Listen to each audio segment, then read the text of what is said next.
This is TV6 News at 4. 50 members of a specialized search and rescue unit based in Iowa, along with canine units, are working at the site of the collapse at the Davenport apartment building today, focusing their efforts on the large debris pile that came down on Sunday.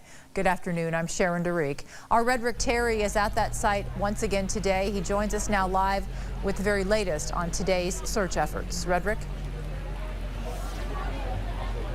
Yes, hello, Sharon.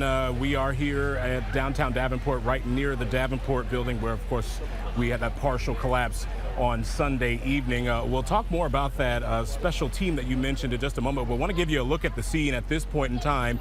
There are still some heavy machinery here in place, and they're still working on that rubble pile, trying to work through it and see what they can find.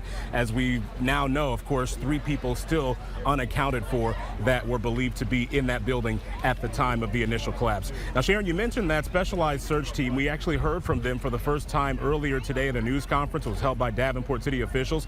They were joined by Chief Rick Halloran. He's with the Cedar Rapids Division of the Iowa Task Force 1 Search and Rescue Team. He told us almost 50 members are here from both his division in Cedar Rapids and the Sioux City Division to help with some of the searches here in Davenport.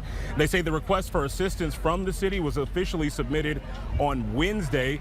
Now, as you can imagine, that immediately prompted questions about the timing of that request, since, of course, the initial collapse happened on Sunday. Here's what the city had to say in response. The first 24 to 36 hours that we were there, the building was in a constant state of motion, and we had to allow the building to settle a little bit before we could actually formalize on a solid plan that we could move forward and have their team come back to actually move forward.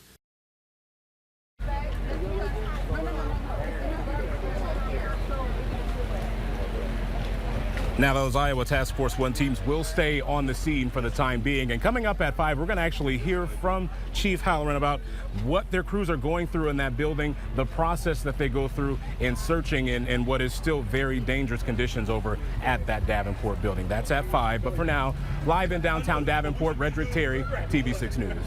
All right. Thank you, Redrick. And as he mentioned, we'll have more on the search and recovery efforts, not just at 5, but at 6 o'clock as well. And you can always find the latest updates on our news app and website.